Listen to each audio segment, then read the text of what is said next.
one of my old hunting and fishing buddies called me the other day and he said, hey, I just got to thinking, you're getting close to it.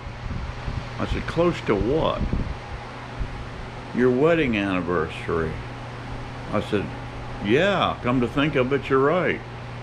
He said, isn't this your 50th year? I said, yep, you're right. He said, I bet Miss Daisy is aging like a fine wine. And then I got to thinking about what Walter said. I said, no, I don't think so. I think she's aging like milk. Then I got to thinking after that. I said, she used to, we first got married, she used to call me a stud muffin, but now that we're older, yeah, I'm an old geezer. I hate it when that happens. Alrighty guys, what's the project for today? It's kind of cooling off. We got a weather pattern changing here in Florida, kind of nice. Oh, thank you very much, Canada, sipping all that smoke down here. I can't believe it. Started in Alberta, came all the way across Canada, came down into the Atlantic, come all the way down right to me, and then it crosses the state. I'm on the west side. It comes down the east side of Florida, crosses the state to me. Yeah. I took Miss Daisy to the diner this morning for breakfast. We come out of there, you couldn't hardly see for the haze and the smoke. Man, Canada, can't you please get it together, okay? Do a little brush cleaning up there, little control burns like we do in Florida, you know. Maintenance, wilderness maintenance 101, yeah. My paperwork's trying to blow away here. We have a project here. We're caught up on bee work. And I'm going to show you what I got on my cam, my trail cam up here in the coyote hole. All kind of critters come through my coyote up here, hole where I snare the critters. And what came through the other day, I didn't like at all. Mama and 2 spotted fawns come right through the hole that I snare in. Thank God there's no snares in there. I won't put any snares in there until it gets cold, when those hides prime up. Because usually I'll find a hunting buddy or somebody that wants a coyote or a bobcat. I've got a house full. Miss Daisy said, do not put any more wild critters in this house. It's turning into, I don't know, a zoo here. A petting zoo. We don't need any more petting zoos. So I said, okay, Miss Daisy, it's your world. I just live in it. Okay. So anyway, I retired as a taxidermist anyway. I don't need to skin any more critters to speak of. So those days are over. Anyway, what came through the hole, I couldn't believe it. Black-bellied whistling ducks, a pair, and they had 8 babies in tow. 8 babies behind them. They came from the north, came through that coyote hole where I snare, and heading southbound. That was a week ago. And I got to thinking, there's a pond over here. I've never been over here. There's a pond back in here, they tell me. There's a pond there. I have a swamp over here. I got a pond over here. I've got plenty areas for ducks. I saw a pair of wood ducks, male and female, about 5 years ago, walking around in my backyard out here.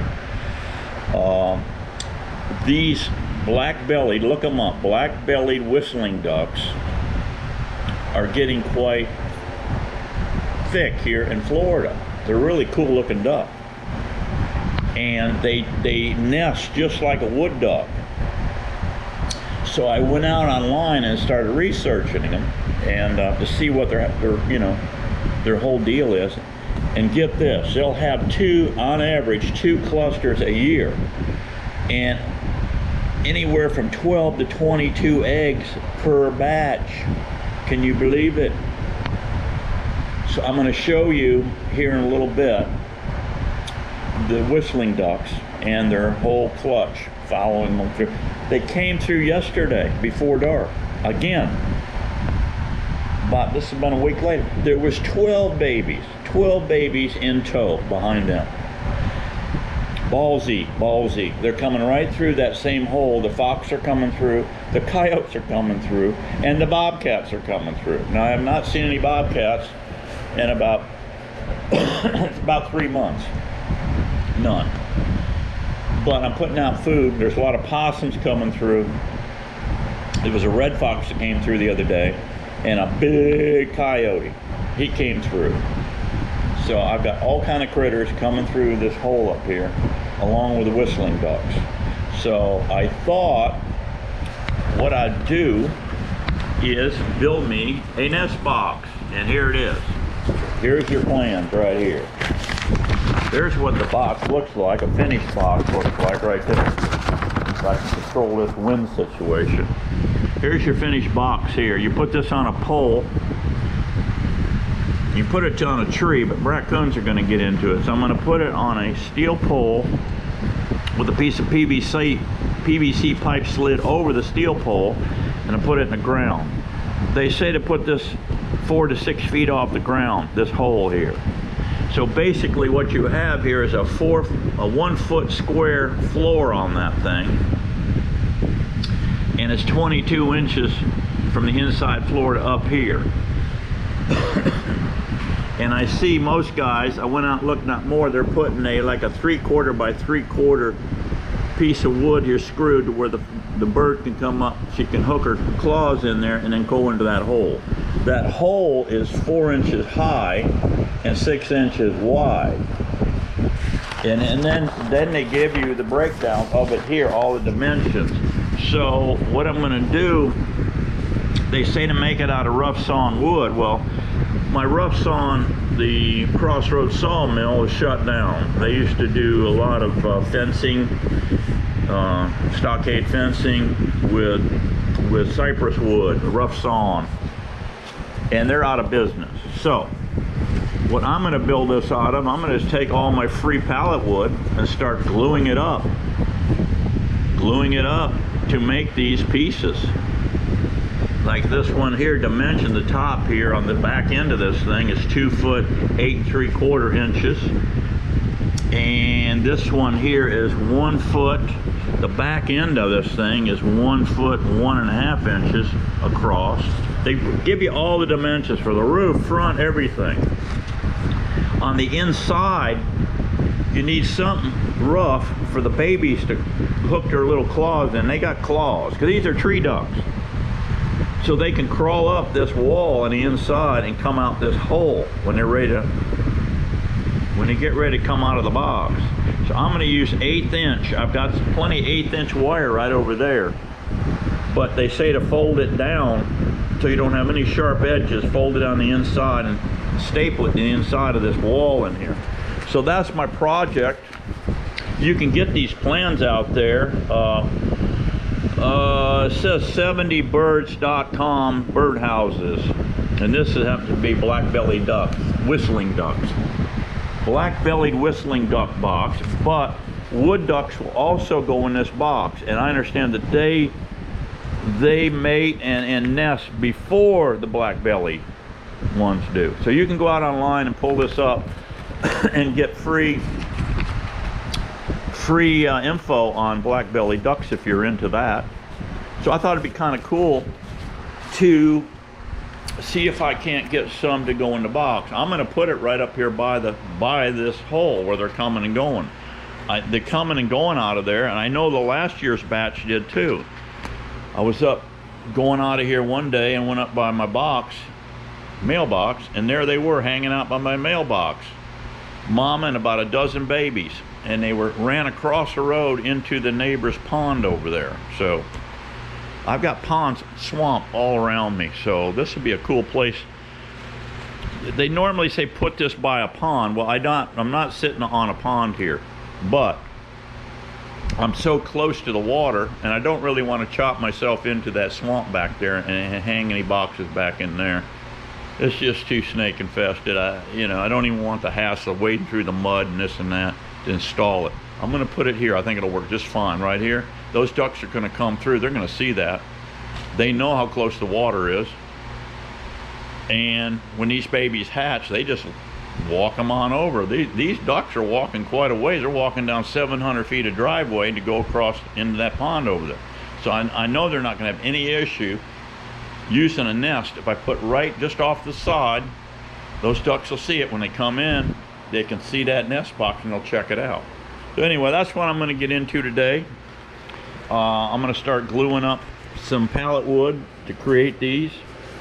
Let them cook for 24 hours and come back and start sawing this stuff out and assemble it. I think this would make a really cool nest box.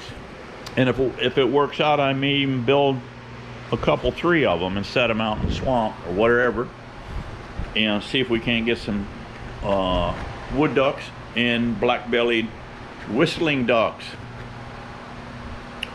So we'll see how it goes. So I'm bored. Obviously, I'm bored today. So I'm not building any bee boxes. I'm not working bees. We've got a full-on honey flow going on now. The Brazilian pepper and the oh god, I forgot the name of them. I'll think of it in a little bit. They got the yellow flowers. They are going ape right now. The bees are bringing in some stuff. They are not taking in any syrup I set out. None. Normally I set a jar of syrup out here. Within 5 minutes they're on it. By the end of the day, they completely sucked it dry. I can set a 5-gallon bucket out here normally with a little pine straw on it, 5 gallons mind you, and they'll suck that bucket dry in 8 hours.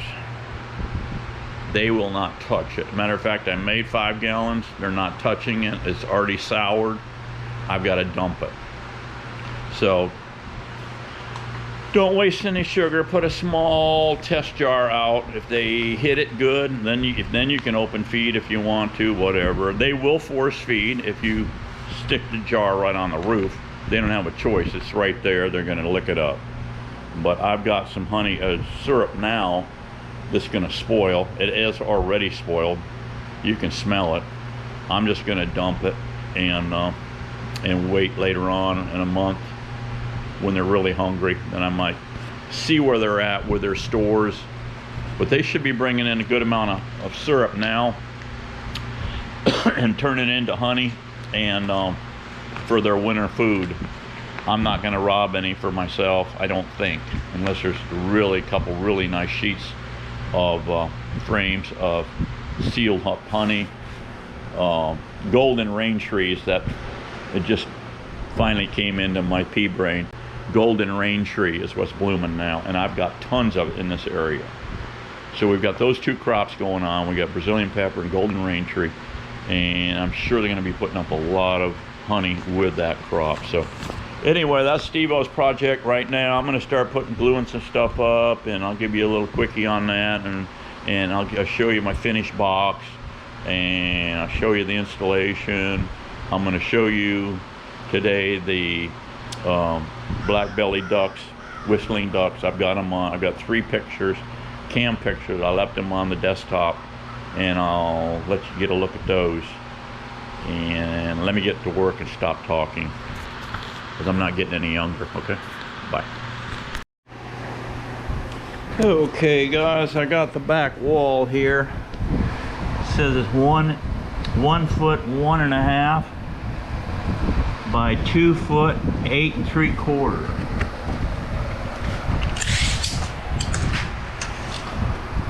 Two foot and 8 3/4 by 1 foot 1.5.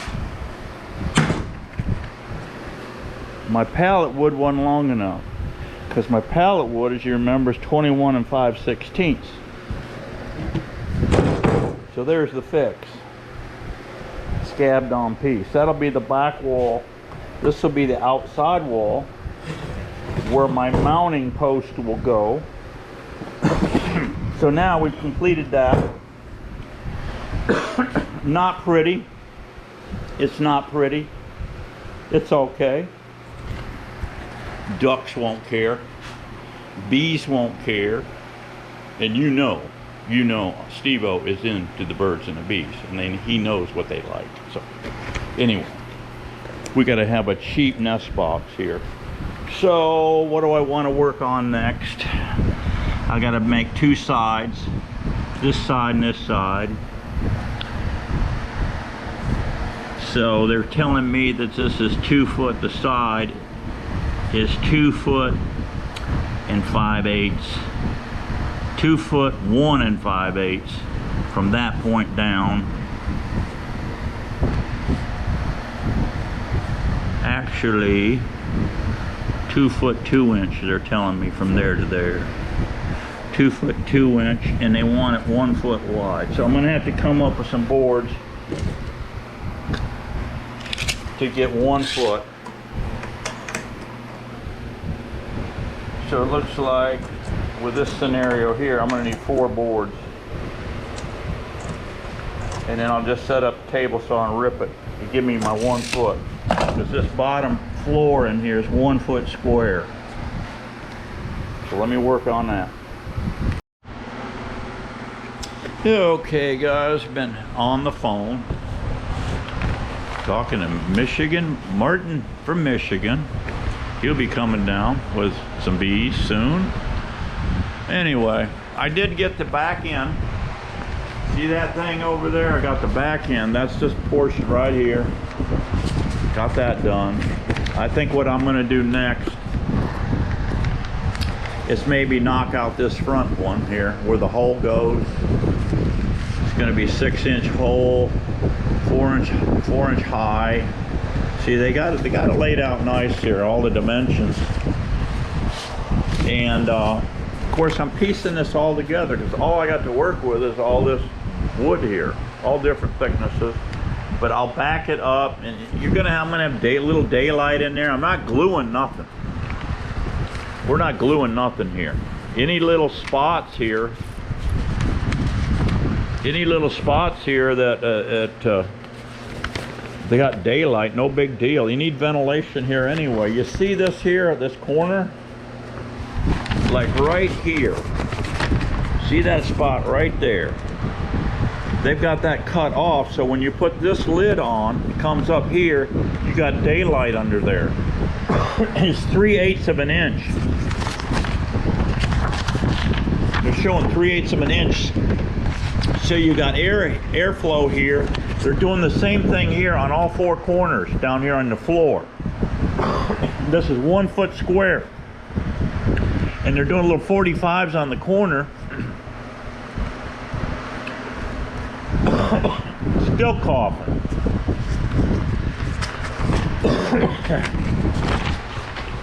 Boy, I'll tell you what, this virus is still kicking my ass, guys. Hopefully get over it soon. Anyway, they've got those corners cut, so you got airflow coming up in this box. So little extra with these, you know, cracks in that wood ain't gonna mean nothing. Even if the roof leaks a little bit, it's not gonna mean nothing. Nothing in these trees, that these ducks are natural trees, they got dealing with all kinds of water coming in and this and that. So anyway, let's go in on the computer and I will show you what these black-bellied ducks look like. Black-bellied whistling ducks. Okay guys, let me show you what they look like. Here's, I don't know who's mommy, who's daddy here, but all these babies falling. Let's just click on her here. I got 3 shots of them. There you go. Look at all them babies, guys. Look at them. I'm gonna count here what I see here. This could be 2 right here where my cursor is at, if you can see my cursor. 1, 2, 3, 4, 5, 6, 7, 8, 9, 10, 11, 12. I don't know if there's any stragglers back here in the bushes. But yeah, that's it. So that's what they look like, guys. That is your black black-bellied whistling ducks. And I'm thinking about putting this box, the hole's right here, the coyote hole of all things. You're coming through the coyote, bobcat, and fox hole. Coons, everything come through, and coons like to kill these things too. But these guys are traveling up this lane right over here, down a 700 feet, 750 feet down to the main road, and then across the main road over here and into a pond. There is a pond right there on the other side of that chain link, and back here to the north they say there's a pond where these things came from. But that's what they look like. Pretty cool looking duck, actually.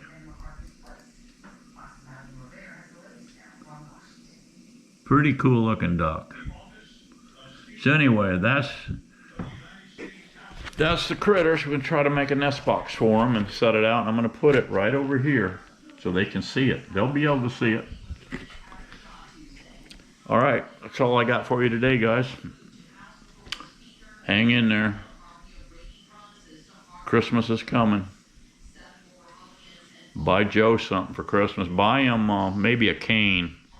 Get him a cane, send him a cane, and some ice cream cones, okay? I'll see you on the next one. Bye-bye.